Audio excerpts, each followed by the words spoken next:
Role. साथियों नमस्कार, मैं उपेंद्र यादव, आप सबका इस लाइव प्रोग्राम में स्वागत है। ये धरना स्थल शहीद स्मारक से लाइव है, रात का सीन आप देख रहे हो और अनशन का पहला दिन है। साथियों, हमने ऐलान किया था कि 14 अक्टूबर को सरकार से आर पार की लड़ाई लड़ेंगे। और आर पार की लड़ाई क्यों लड़ रहे हैं? पहले माननीय मुख्यमंत्री अशोक गहलोत जी से मुलाकात की, मंत्रियों से मुलाकात की और हमारे धरना स्थल पर प्रताप सिंह खाचरियावास जी भी आए, लेकिन हर बार आश्वासन मिला, परिणाम नहीं मिला। 23 फरवरी को भी समझौता हुआ, लिखित में समझौता हुआ, उसकी कॉपी हमारे पास भी है। और लिखित में जो समझौता हुआ वो अभी तक मांग अधूरी है। मंत्री कतरा रहे हैं उन मांगों को पूरा करने के लिए। तमाम मांगों को लेकर आज हमने आर पार की लड़ाई का ऐलान किया। आमरण अनशन में बैठ चुका हूँ, पहला दिन है और हकीकत यही है, पहला दिन है लेकिन चूहे पेट में बहुत ज़ोर से भाग रहे हैं, भूख तो बहुत तेज लग रही है। लेकिन जो ऐलान किया है, आर पार की लड़ाई का ऐलान किया है, तो अब लड़ना पड़ेगा, क्योंकि मेरे एक व्यक्ति के भूखे रहने से मेरे प्रदेश के लाखों बेरोजगारों का भला होता है, तो मैं भूखा रहूँगा। मांग कर रहे हैं कि रीट और एसआई भर्ती की सीबीआई से जांच हो। हालांकि रीट और एसआई भर्ती के जो लोग सीबीआई की जो सोशल मीडिया पे मांग कर रहे हैं, उसकी आज संख्या नगण्य थी, बहुत कम लोग थे, मात्र देखने में भी बहुत कम लोग मिल रहे थे। लेकिन वो लोग जो 23 फरवरी को जो समझौता, उनके अभ्यर्थी काफ़ी संख्या में आए थे। अभी काफ़ी लोग जयपुर में अलग अलग जगह रुकने के लिए चले गए, महिलाएं चले गए और काफ़ी लोग मेरे साथ अभी धरना स्थल पर मौजूद हैं। तमाम जो लोग लाइव देख रहे हैं वो शेयर करते रहें, ज़्यादा से ज़्यादा लोगों तक शेयर करें, क्योंकि ये लड़ाई मेरी नहीं है, ये प्रदेश के हर बेरोजगार की लड़ाई है। ये स्वाभिमान की लड़ाई है, अधिकारियों की लड़ाई है, भ्रष्टाचार मुक्त भर्तियाँ करवाने की लड़ाई है। साथियों, इस लड़ाई को हम सबको मिलकर जीतना होगा। क्योंकि साथियों, जो स्थिति जो बनी है, जिस प्रकार एसआई का मामला दबाया जा रहा है कि बीकानेर से पाली पेपर आया, 12 लोग गिरफ्तार हुआ, कहाँ गया, ओमर सीट आई, वीडियो है, वो अभी तक उसकी जांच नहीं हुई। कह रहे हैं कि एसओजी पे विश्वास कैसे करें। लाइब्रेरी और जेईएन का पेपर लीक हुआ, आज तक पता नहीं चला कहाँ से पेपर आया, कौन कौन दोषी है। अपराधी आते हैं, छूट जाते हैं, लेकिन आने वाली भर्ती परीक्षाओं पर एक खतरा मंडरा रहा है, बेरोजगारों में अविश्वास उत्पन्न है। सरकार ये कह रही है कि हम पारदर्शिता के साथ काम कर रहे हैं, तो राज्य सरकार कानून लेके आए, ऑर्डिनेंस लेके आए विधानसभा में कि हम आने वाली भर्तियों में गैर जमानती सख्त कानून बनाएंगे, 10 से 20 साल की सजा का प्रावधान होगा और संपत्ति जब्त करेंगे। क्यों कानून नहीं लेके आ रहे? कानून की मांग प्रमुख है आने वाले बेरोजगारों को बचाने के लिए, और इसके लिए मैं जी जान लगा रहा हूँ। कानून की घोषणा सरकार जल्द करे और उसका ऑर्डिनेंस लेके आए। एसआई भर्ती और रीट की सीबीआई से जांच हो। बत्तीलाल, भजनलाल, लाल सारे जुड़ गए हैं और इनके सबको पकड़ के पुलिस लाल करे। लेकिन ये हलाल तब होंगे ये दोषी सारे जब सीबीआई को जांच दी जाएगी। इनके तार लंबे जुड़े हुए हैं, 18 अभी तक धीरे धीरे तार खुलेंगे, कहाँ ये जुड़े हुए हैं। तो इनकी सीबीआई से जांच हो, पकड़ा जाए, पेपर कहाँ गया है, सारा खुलासा हो, कौन इसके पीछे मुखिया है, कौन राजनेता, कौन एमएलए, कौन मंत्री है, इसका भी खुलासा हो। वही मंत्री जी कह रहे हैं, शिक्षा मंत्री जी कह रहे हैं कि हम भर्तियाँ करना चाहते हैं समय पे। तो मंत्री जी आप बता दीजिए, 100 दिन से रीढ़ शिक्षक भर्ती 2018 के अभ्यर्थी बीकानेर धरने पे बैठे हैं, लेकिन आज तक उन्हें उनकी फाइनल फैसला हाईकोर्ट से हो पाया, न एडवोकेट जा पा रहा। आप 21 की बात कर रहे हो तो 18 वाले आज अपने आप को ठगासा महसूस करें। क्यों आप फाइनल सुनवाई नहीं करवा पा रहे? क्यों एडवोकेट नहीं भेज पा रहे? क्यों अभ्यर्थियों को न्याय नहीं मिल पा रहा है? जरा सोचिए, गौर करिए। आप दावे कर रहे हैं बड़े बड़े, तो आपके ये वादा पूरा करना पड़ेगा। मैं आपके विभाग के वो भर्तियां गिना रहा हूँ। आपने कातर जनसुबा सुजानगढ़ में वादा किया कि बेरोजगारों आप तो बूथ को मजबूत करिए, मेरे आपके फ़ोन पे घंटी बजेगी। अब वो इंतजार कर रहे हैं कि मंत्री जी आपकी घंटी कब बजेगी, कब फ़ोन आएगा, कब वो भर्ती पूरी होगी। 14% 600 निवासियों इंतजार कर रहे हैं। वहीं आपने दावा किया कि शिक्षा विभाग में first grade second grade PTI की भर्ती आएगी। उनकी हम मांग कर रहे हैं कि फर्स्ट ग्रेड की, सेकंड ग्रेड की, पीटीआई की भर्तियों की विज्ञप्तियां जारी की जाए। वो मांग हम कर रहे हैं, इस अनशन के इस मांग पत्र में शामिल है। हमें आश्वासन नहीं, हमें भर्तियां चाहिए, विज्ञप्तियां चाहिए। साथ में कंप्यूटर अनुदेशक भर्ती का 28 जून को आपने ट्वीट किया, आज तक सिलेबस जारी नहीं हुआ, उसकी विज्ञप्ति और सिलेबस चाहिए। इसके अलावा साथियों, शिक्षक भर्ती 2012 का मामला सुप्रीम कोर्ट में एफिडेविट देकर उन बेरोजगारों को खुशियां दे। प्रयोगशाला सहायक भर्ती 1534, सरकार ने हमारी मांग मानी, भर्ती को जिंदा किया, लेकिन अभी तक कैबिनेट में भी नहीं पहुंची। वो अधिकारी गुमराह कर रहे हैं, उसको रोक रखा है। उन 1534 परिवारों में खुशी है, एक व्यक्ति इस दुनिया में नहीं रहा, उस आदमी इस दुनिया से चला गया। आने वाली भर्तियों में बायोमेट्रिक हो, वीडियोग्राफी हो, ये नियम लागू करे तमाम भर्तियों में। साथियों, पंचायत राज चयन भर्ती, हालांकि वो लीगल ओपिनियन आ चुकी है, लेकिन लीगल ओपिनियन के आधार पर जल्द से जल्द पंचायत राज चयन भर्ती की विज्ञप्ति जारी करे।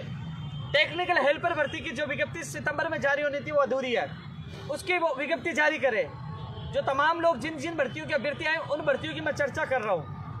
सबसे पहले मैंने एसआई और रीट की, सीबीआई की मांग की है चर्चा, लेकिन वो नहीं है। फिर भी जो उनके लिए मैंने वादा किया था कि मैं अंतिम क्षण तक उन लोगों के लिए संघर्ष करूँगा, अपनी जान जोखिम में डालते। जबकि जब मैंने अनशन किया, मेरा डॉक्टर ने हमेशा मुझे कहा कि भविष्य में अनशन मत करना, मुझे खतरा होगा, लेकिन फिर भी अपनी जान जोखिम में डालकर मैं एक बार फिर अमर अनशन पे बैठा हूँ। साथियों, तमाम जो मांगों को लेकर हम बैठे हैं, पंचायत राज एलडीसी भर्ती 2013 जो मुख्यमंत्री जी ने घोषणा की थी, 2 बार घोषणा कर दी, लेकिन अभी तक उनका कैलेंडर जारी नहीं हुआ। 10,029 परिवार खुशियां मांग रहे कि दीपावली का तोहफा हमें दीजिए। आखिरकार उनको तोहफा कब मिलेगा? उनकी मांग भी प्रमुखता के साथ मैं इस अनशन में शामिल करके उनके लिए भी मैं बैठा हूँ। साथियों, फार्मासिस्ट भर्ती जिसकी 5 बार परीक्षा थी, 30 दिक्कतें हो गई, न विज्ञप्ति का पता न एग्जाम का पता। वही जो तमाम जो भर्तियां जिनका मैं नाम ले रहा हूं उनके लिए हमारा संघर्ष जारी है। साथियों, ये अभ्यर्थी आए हैं या मौजूद हैं, सुबह भी आए थे। वही चिकित्सा विभाग में रेडियो विभाग पर लैब टेक्नीशियन की भर्ती निकाली जाए, नर्सिंग भर्ती निकाली जाए, नेत्र सहायक, ओटी टेक्नीशियन, टीआरए, एफईआरओ, सूचना सहायक, junior accountant, Rajasthan police constable, motor वाहन उप निरीक्षक, पशुधन सहायक, जलदारी, दंत चिकित्सक के अभ्यर्थी पूछे थे। इन भर्तियों की विज्ञप्तियां जारी हो। साथियों, वही वरिष्ठ अध्यापक भर्ती 2016 के जो अभ्यर्थी, हालांकि उनका एक भी अभ्यर्थी आज नहीं पहुंचा, उनकी सूची जारी हो। वहीं राजस्थान की भर्तियों में बाहरी राज्यों का कोटा समाप्त किया जाए, राजस्थान के बेरोजगार को प्राथमिकता दी जाए, इंटरव्यू प्रथा को समाप्त की जाए, परिचालक भर्ती 2010-11 के चयनित अभ्यर्थियों को नियुक्ति आदेश जारी हो, प्रतियोगी परीक्षाओं में इंटरव्यू समाप्त किया जाए। तमाम मांगों को लेकर हमने जो आज आगाज किया है और तमाम कई अभ्यर्थियां मौजूद हैं। साथियों, जो मुकदमे दर्ज किए गए बेरोजगारों पर, नीमराणा में वो मुकदमे वापस हो, और जो चालक था रीट भर्ती के पेपर लेके आ रहे थे, जो आज एक 16 लाख लोगों के लिए पेपर लेके आया, 3 दिन तक गाड़ी चलाई, उनके पास अतिरिक्त ड्राइवर की व्यवस्था नहीं थी, पता नहीं साजिश के वो शिकार हुए हैं। आज उनकी 10 साल का बच्चा है, आज उनका परिवार एक तरह से अनाथ हो चुका है, तो सरकार उनको भी नौकरी दे, उनका भी भविष्य बनाए। साथियों, तमाम मांगों को लेकर हमारा संघर्ष जारी है। ये शहीद स्मारक पर मैं अभियान पे बैठा हुआ हूँ। तमाम साथियों से मेरा निवेदन है, ये लड़ाई प्रदेश के हर बेरोजगार की है, उनके माता पिता के सपनों की है। साथियों, ये फर्जीवाड़ा रुकना चाहिए, भ्रष्टाचार रुकना चाहिए, पारदर्शिता के साथ भर्ती होनी चाहिए। सख्त कानून की घोषणा सरकार तुरंत करे और अभी करे, क्योंकि घोषणा होना बहुत जरूरी है। क्योंकि साथियों, भर्तियों को बचाना, अपराधी जेल में होना चाहिए, उनमें डर स्थापित होना चाहिए। उनमें डर नहीं है बिल्कुल भी, क्योंकि वो उद्योग धंधा बना दिया। कई बार मैं जेल में गया, उनसे मेरी मुलाकात हुई है, हालांकि मुझे भी कई बार धमकियां मिली है। क्यों?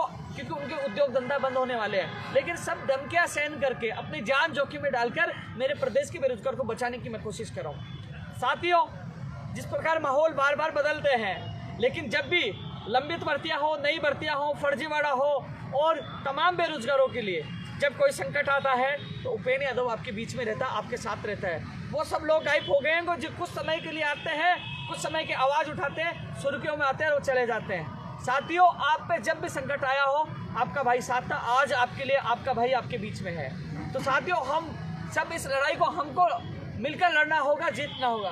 तमाम साथियों से अपील है कि आप लोग कल सुबह धरना स्थल पर पूछे, ये एक दिन का आंदोलन नहीं है। अब आर पार की लड़ाई का ऐलान कर दिया। एक बड़ी मांग हमने कर दी है कि हम माननीय मुख्यमंत्री से मुलाकात की, मंत्रियों से मुलाकात की, लेकिन हमें आश्वासन के अलावा कुछ नहीं मिला। हमें परिणाम चाहिए, और परिणाम के लिए अब हम वार्ता के लिए नहीं जाएंगे, क्योंकि डेलीगेशन के लिए आज भी कहा गया कि आपको वार्ता करवा देते, लेकिन हमने साफ मना कर दिया। अब वार्ता होगी तो यह धरना स्थल पे होगी, यही सरकार का प्रतिनिधिमंडल यहीं आएगा, यही सरकार के मंत्री आएंगे और यहाँ बेरोजगारों के सामने ही वार्ता होगी। अब वार्ता के लिए हम नहीं जाएंगे, हमने फाइनल कर दिया। अब वार्ता का खेल नहीं चलेगा, अब हमें परिणाम चाहिए।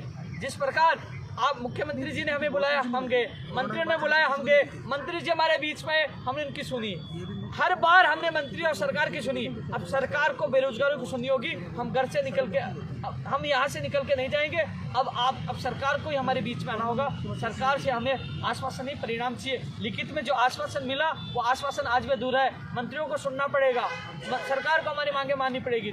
तो आर पार की लड़ाई का ऐलान हमने किया है और यहाँ पे मापड़ाव हमने डाल दिया है। तमाम लोगों से मेरा निवेदन है, इस आंदोलन को सफल बनाने के लिए, अपने माता पिता के सपना साकार करने के लिए, इस लोकतंत्र में, इस सिस्टम में बैठे इन भ्रष्टाचार व्यक्तियों को जेल में डलवाने के लिए, भर्ती परीक्षा पारदर्शिता के साथ करवाने के लिए, लंबित भर्तियां पूरी करवाने के लिए और नई भर्तियां निकलवाने के लिए हम सबको इस लड़ाई को जीतना होगा। सभी साथियों से कहना चाहूँगा, इतना ही कहना चाहूँगा, सुबह से बैठा हूँ, ऊर्जा मेरी भी डाउन हो रही है, धीरे धीरे डाउन होगी, लेकिन ये स्थिति है कि अब इस लड़ाई को शुरुआत की है। शायद साथियों, मैं ये सोच के मैं कभी जिंदगी में नहीं घबराया अनशन से, 7 से 8 बार पहले भी अनशन किया था, लेकिन इस बार पता नहीं मुझे घबराहट क्यों हो रही है। डर लग रहा है मुझे हॉस्पिटल से भी, क्योंकि साथियों वहाँ इतने इंजेक्शन लगाते हैं, कभी आर्टरी में लगाते हैं, कभी कहाँ लगाते हैं, कभी कौन सी बोतल लगाते हैं, इतना वहाँ टॉर्चर किया जाता है। जो पिछली बार मैं टॉर्चर हुआ तो मैंने उस समय सोचा था कि जीवन में कभी अनशन नहीं करूँगा, लेकिन परिस्थितियाँ ऐसे बनी सच की लड़ाई के लिए, क्योंकि कांग्रेस सरकार ये कहती है कि हम गांधीवादी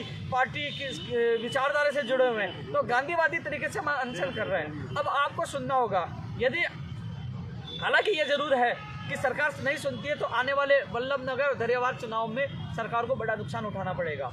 और ये बेरोजगार रुकने वाले नहीं, उत्तर प्रदेश जाना पड़े, प्रियंका गांधी जी की रैली में जाना पड़े, हम जाएंगे, लेकिन आर पार की लड़ाई का ऐलान किया है। साथियों, मुझे ये पता है कि मुझे डॉक्टर ने मना करने के बावजूद भी मुझे खतरा है।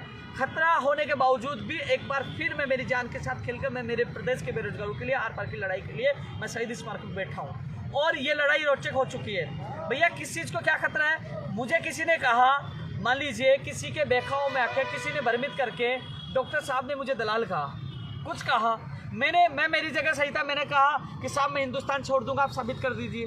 मैं अब कटाक्ष डॉक्टर साहब पे नहीं कर रहा, मैं कटाक्ष शिक्षा मंत्री पे कर रहा हूँ, क्योंकि जब मुझे लगा कि मैं सही हूँ तो मैं सामने आया, लाइव आया, कहा मैं सही हूँ, मैं हिंदुस्तान छोड़ दूंगा, मैंने कहा, क्योंकि मैं अपनी जगह सही था। तो मंत्री जी, आप भी सीबीआई को जान दे दीजिए, आप भी अपने वादा पूरा कर दीजिए, सही होगा, दूध का दूध और पानी का पानी हो जाएगा। यदि सीबीआई जांच करती है तो पता लग जाएगा, यदि कुछ गड़बड़ नहीं है तो रद्द नहीं होगी। मैंने आज तक रद्द की मांग एक बार भी नहीं की, नहीं करा मैं रद्द की मांग, मैं सीबीआई की जांच की मांग कर रहा हूँ। पता तो चले इसमें कौन लिप्त है, कौन कौन लिप्त है, कहाँ का पेपर गया, कहाँ का पहुँचा, सारी चीज़ दूध का दूध और पानी का पानी होना चाहिए। जिस प्रकार मैंने आके लाइव में कहा, जब मेरे ऊपर आरोप लगे तो मैंने आके चैलेंज दिया, आके कहा, वैसे आपको भी आगे आना चाहिए, सीबीआई को जांच होकर कहना चाहिए कि मेरे प्रदेश के विरोध के साथ न्याय होना चाहिए, जिससे मंत्री जी आपको फायदा है, हमें फायदा। आपको फायदा इसलिए है कि जीवन में आपके ऊपर कोई उंगली नहीं उठाएगा। भर्तियों में बेरोजगारों के प्रति, सरकार के प्रति विश्वास बढ़ेगा और बेरोजगार सोचेंगे हाँ हमारी सरकार अच्छा काम करी, और सरकार के नंबर भी बढ़ेंगे और सरकार की इज्जत भी बढ़ेगी बेरोजगारों की नज़रों में। इसलिए जांच सरकार को सबसे ही सीबीआई को दे देनी चाहिए। माननीय मुख्यमंत्री जी, आपसे भी निवेदन है, दूध का दूध पानी का पानी हो जाना चाहिए। इसके अलावा जो समझौता हमारा हुआ था, समझौता जो हमारा था वो मांगे पूरी हो। बीकानेर में जो धरना चला रीट वाला, वो भी समाप्त हो, उनको भी न्याय मिले, तमाम बेरोजगारों को न्याय मिले। और वो फोन की घंटी बजने का इंतजार कर रहे हैं कातर जनसभा सुजानगढ़ वाले, तो सपनों में कहते हैं मंत्री जी का फोन आएगा, गलती से किसी का फोन आ गया तो मंत्री जी का समझते, तो मंत्री जी वो वादा जरूर निभाए। लेकिन ये जरूर है, अभी जो हमने लड़ाई का ऐलान किया वो आर पार की किया है और इस लड़ाई में रोचक होगी, यह जरूर है। सरकार, पिछली सरकार भी जानती है, ये सरकार भी जानती है, उपेंद्र यादव जिद्दी है, यदि किसी भी हद तक मैं जाने के लिए तैयार हूँ मेरे प्रदेश के बेरोजगार के लिए। इसलिए आर पार की लड़ाई का हमने ऐलान किया है। सभी से मेरा निवेदन है, मेरे साथियों से निवेदन है, कुछ लोगों ने परिस्थितियाँ विपरीत बनी। साथियों, मैं एक बार पुनः और बता दूं, क्योंकि हम लोग नहीं जाते तो ये कहते हैं कि उपेंद्र यादव को सीएम ने बुलाया, सरकार ने बुलाया, नहीं गया। आज हम कह सकते हैं हम गए, लेकिन हमारा काम नहीं हो, हमें परिणाम चाहिए। क्योंकि अब शिक्षा मंत्री जी भी ये नहीं कह सकता कि वो तो बीजेपी का आंदोलन है। शिक्षा मंत्री जी बता दीजिए अब किसका आंदोलन है। ये शुद्ध पीड़ित बेरोजगार है और बेरोजगारों का आंदोलन है। आप आंदोलन को दबा नहीं सकते बीजेपी का आंदोलन बता के। अब हम कह सकते हैं कि कई लोगों ने कहा उपेंद्र यादव उसने नहीं किया, इसलिए नहीं गया, जितने दिन मेरे बेरोजगार उनके साथ बैठे, लास्ट में उनको क्या मिला? बीजेपी का आंदोलन, उनको भी बीजेपी का लोग घोषित कर दिया। जो लोग शुद्ध पीड़ित बेरोजगार भी बैठे थे उनको भी बीजेपी का घोषित कर दिया। इसलिए मैं नहीं गया कि मुझे भी बीजेपी का या डॉक्टर साहब का मुझे आदमी घोषित कर देते, मेरा आंदोलन खत्म हो जाता। इस आंदोलन को बचाने के लिए, प्रदेश के बेरोजगारों के सपनों को बचाने के लिए, भर्तियों को बचाने के लिए मैं नहीं गया था। लेकिन अब इसलिए बैठा हूँ कि अब सरकार और मुख्य शिक्षा मंत्री जी, आपके पास कोई बहाना नहीं होगा इस आंदोलन को दबाने के लिए। ये शुद्ध पीड़ित बेरोजगारों का आंदोलन है, न्याय चाहिए, सीबीआई की जांच चाहिए। और इसके अलावा लिखित जो समझौते हुए थे, जब मंत्रियों ने रात को 12:30 बजे समझौता किया था, आपने ट्वीट किया था 28 जून को कि कंप्यूटर भर्ती का सिलेबस है, कहाँ है बता दीजिए, नई विज्ञप्ति है। हालांकि वो भर्ती भी हमने उत्तर प्रदेश से प्रियंका गांधी जी से मिलकर हमने संघर्ष से करवाई, सिलेबस भी और विज्ञप्ति भी संघर्ष से करवाएंगे। आप यदि बिना संघर्ष, यदि अब हम अनशन करें इसकी मांग को मानते हुए, आप हमारी मांगों को मानते हो तो आपकी इज्जत बढ़ेगी। अन्यथा युवा आक्रोशित है और मुझे भी मजबूर होकर कई ऐसे बड़े निर्णय लेने पड़ेंगे, क्योंकि युवाओं को एक निर्देश, यानी कि हम सब मिलकर एक कमेटी जो बना रहे हैं, एक निर्देश के तौर पर हम काम करेंगे। यदि हमारी सरकार नहीं सुनती है, मंत्री नहीं सुनते, अधिकारी नहीं सुनते, तो राजस्थान में तमाम जगह वर्तमान सरकार के जितने पोस्टर लगे नेताओं के, एक भी पोस्टर नहीं रहने देंगे, एक भी पोस्टर नहीं रहने देंगे। कहीं पे नहीं, बगावत कर दी तो खुली बगावत की है, कहीं भी एक भी पोस्टर नहीं रहने देंगे, या तो फाड़े जाएंगे या उन पर काली पोती जाएगी। क्योंकि अब हमारे को धोखा नहीं, हमारा काम चाहिए, बेरोजगारों को न्याय चाहिए। मैंने सरकार को पूरा सपोर्ट किया, समर्थन दिया, लेकिन जहाँ बेरोजगारों के भविष्य का सवाल आएगा, मैं समझौता नहीं करूंगा, मैं मेरे बेरोजगारों के साथ रहूंगा, बेरोजगारों के लिए लड़ूंगा, अंतिम क्षण तक लड़ूंगा। इसलिए तमाम मेरे बेरोजगार साथी जो तमाम है, उनसे मेरा निवेदन है, शहीद स्मारक पूछिए, क्योंकि मेरे खिलाफ भी बड़े बड़े लोग षड्यंत्र कर रहे हैं मुझे ख़त्म करने के लिए। क्योंकि उनकी यही है कि ये मैं सबकी नज़रों में, सबके बीच में एक चुनौती के रूप में उनके सामने आ रहा हूँ। कहने का उनको लगता है कि ये चुनौती आने वाले समय में हो सकती है, तो कोशिश की जा सकती है ऐसे व्यक्ति को रास्ते से हटाया जाए। लेकिन अब मैं यहाँ बैठ गया हूँ, या तो सरकार मांगे मानेगी, सरकार मांगे नहीं मानेगी तो भगवान उनकी सुन ही लेगा, क्योंकि दुनिया से मैं अनशन करता करता चला ही जाऊँगा, तो वैसे भी उनके लिए रास्ता साफ हो जाएगा। लेकिन जिस जिद पर मैं अड़ा हूँ, क्योंकि न्याय चाहिए, हमारी मांगे पूरी होनी चाहिए, इसलिए आर पार की लड़ाई के ठान कर हम लोग यहाँ आमरण अनशन पर बैठे हैं। गला भी सूख रहा है सुबह से, करो हम तुम्हारे साथ हैं। साथियों, अभी आप सबसे यही अपील होगी कि इस वीडियो को टेलीग्राम, व्हाट्सएप ग्रुप, फेसबुक सब जगह डाल दीजिए। यह लड़ाई आर पार की होगी या शुद्ध पीड़ित बेरोजगारों की है। विपक्ष हमारा मुद्दा उठाता, धन्यवाद पात्र है, हम विपक्ष के खिलाफ नहीं है और सरकार के खिलाफ नहीं है, मुख्यमंत्री जी आपके भी खिलाफ नहीं है। हम चाहते हैं हमारी भर्ती परीक्षाएं पारदर्शिता के साथ हो, सीबीआई की जांच हो, जो वादे किए थे, जो लिखित में दिए थे, मेरे पास ये लेके बैठा हूँ। ये 12:30 बजे का समझौता है। माननीय मुख्यमंत्री जी 3 अप्रैल को आपसे मिला था, उस समय 5 मांग प्रमुख थी, उनको पूरा करने का वादा किया था, और 21 सूत्रीय मांगों को लेकर मैं बैठा हूँ। मैं उन्हीं मांगों के लिए बैठा हूँ जो सरकार ने वादे किए थे, वाजिब मांगों के लिए बैठा हूँ। आपको ये मांगे पूरी करनी होगी, अन्यथा राजस्थान की युवा बेरोजगार मोर्चा खोलेगा पूरी सरकार के खिलाफ, तो सरकार की दयनीय स्थिति होगी, पूरी कांग्रेस को गंभीर परिणाम भुगतने पड़ेंगे। ये मेरी आपसे चुनौती समझो, चेतावनी समझो, कुछ भी समझो, क्योंकि यहाँ तक आ चुका है। मैंने हमेशा समर्थन किया, हमेशा स्वागत किया, जहाँ अच्छे काम में मैंने धन्यवाद दिया, लेकिन अब सवाल है स्वाभिमान, अब सवाल है हमारी मांगों का, अब सवाल है, अब ये एक तरह से बेरोजगारों के भविष्य का सवाल है, तो अब सवाल है ज़िंदगी का। इसलिए आर पार की लड़ाई का ऐलान किया है। हमारी मांगे पूरी नहीं हो जाती, आंदोलन अब उग्र होता जाएगा, आंदोलन भड़केगा, पूरे राजस्थान में भड़केगा, जिसके गंभीर परिणाम कांग्रेस सरकार को उठाना पड़ेगा। और ये आग दरियावाद और वल्लभनगर के साथ उत्तर प्रदेश भी जाएगी, मैं स्पष्ट कह रहा हूँ, तीनों जगह जाएगी, इसके गंभीर परिणाम सरकार को भुगतना पड़ेगा। आपने देखा होगा जब मैंने आंदोलन स्टार्ट किया तो आपने बुलाकर वार्ता भी की है, लेकिन अब वार्ता और आश्वासन का काम नहीं चलेगा, हमें परिणाम चाहिए। और अब वार्ता के लिए जाएंगे नहीं आप लोगों को, मैं तो जाऊंगा नहीं वार्ता के लिए, मैं नहीं जाऊंगा, मेरे साथी जा सकते हैं, मैं नहीं जाऊंगा। अब जिद यही है कि सरकार के प्रतिनिधि मंत्री यहाँ आके वार्ता करें, मेरे बेरोजगारों के बीच में वार्ता करें, हमें परिणाम चाहिए, आश्वासन नहीं चाहिए। इस वीडियो को, इस लाइव को ज़्यादा ज़्यादा शेयर करना है और ज़्यादा से ज़्यादा बेरोजगार कल यहाँ पहुँचे। कि साथियों, संवेदनहीनता देखिए, हमें टेंट तक नहीं लगाने दिया, और इसके विरोध में मैं खुद पूरे दिन भर धूप में बैठा रहा, मैं धूप में बैठा रहा, मेरे साथी धूप में बैठे रहे। आप सोचिए, हमारे और भी लोगों के धरना प्रदर्शन चल रहा है, उनके टेंट लगे हुए, उनको टेंट की अनुमति, और हम बेरोजगार के आतंकवादी है क्या? सरकार के दुश्मन है यार, हमने सरकार का साथ ही दिया, आज हमें टेंट तक नहीं लगाने दिया, धूप में बैठे रहे, मैं पूरे दिन भर बैठा रहा, मेरे साथी धूप में बैठे रहे। ये कैसी संवेदनहीनता है? क्या ये संवेदनशीलता है? ये पूरे राजस्थान का युवा देख रहा है। हो सके यदि मंत्री या सरकार के कुछ लोग देख रहे हो तो कल, क्योंकि महापड़ाव समाप्त नहीं होगा, अनशन समाप्त नहीं होगा, लेकिन कुछ सरकार के लोग देख रहे हो तो कम से कम टेंट की व्यवस्था के लिए पुलिस प्रशासन को कह दीजिए कि इतने भी जुल्म मत ढाइए कि जो युवा, जो राजस्थान का भविष्य है, आप उनको धूप में बिठाओगे, कोई बीमार हो गया, किसकी तबीयत खराब होगी, उसके जिम्मेदार कौन होगा। तो कम से कम नौकरी तो आप समय पर नहीं दे सकते हो, तो कम से कम छाँव की व्यवस्था तो आप करवा सकते हैं। दोगली नीति नहीं, यहाँ पे नहीं अपनाइए। बाहर पड़ोस में टेंट लगा हुआ है और हम लोग यहाँ धूप में बैठे हुए हैं। अभी तो रात हो गई, लेकिन दिन में आपने देखा होगा धूप में हम बैठे हुए थे। तो आर पार की लड़ाई का हमने ऐलान किया है और आर पार ये लड़ाई लड़ेंगे। साथियों, मुझे नहीं लगता, क्योंकि मेरा शरीर जिस प्रकार डैमेज हुआ, पहले दिन तो मैं शुरुआत के दिनों में 13 दिन अनशन किया, 9 दिन, 10 दिन, 11 दिन किया, लेकिन मुझे तो आज पहले दिन में ही वीकनेस स्थिति नज़र आ रही है। तो शायद मुझे इस चीज़ का दुख नहीं है। मैं युवाओं को एक मैसेज देना चाहूँगा कि ये लड़ाई महत्वपूर्ण है और इस लड़ाई में चाहे मैं रहूँ या ना रहूँ, लेकिन इस लड़ाई को आप सबको लड़ना है। साथियों, जब तक कानून नहीं बनेगा, जब तक अपराधी जेल के अंदर नहीं होगा, जब तक डर नहीं होगा, ये मेरे प्रदेश के बेरोजगारों को सपनों को बेचकर खा जाएंगे। ये बड़े हाथी हैं, ये अरबों करोड़ों रुपए में खेलते हैं, ये खा जाएंगे। इसलिए सख्त कानून की सख्त आवश्यकता है।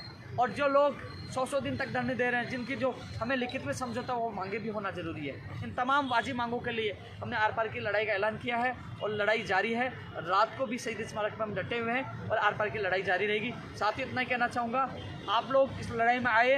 ये लड़ाई युवा वर्सेस नेता, युवा वर्सेस सरकार, युवा वर्सेस धोखे वादे, झूठे वादे, युवा वर्सेस सरकार के वो लिखित समझौता। इसलिए साथियों, हमने आर पार की लड़ाई का ऐलान किया है। हम सब मिलकर इस लड़ाई को लड़ेंगे। साथियों, मैं अब पीछे हटने वाला नहीं हूँ, क्योंकि हालांकि कई चीज़ें हैं जिसको मुझे लगता है कि हालांकि मुझे कई चीज़ों की दिक्कत आएगी, लेकिन मैंने सरकार के खिलाफ खुला मोर्चा खोल दिया। मुझे फंसाया जाए, मुझे कुछ भी मेरे साथ किया जाए, लेकिन अब मैं पीछे नहीं हटूँगा। फिर आपसे एक और लाइव में मुलाकात करूँगा। तब तक के लिए जय हिंद, जय भारत।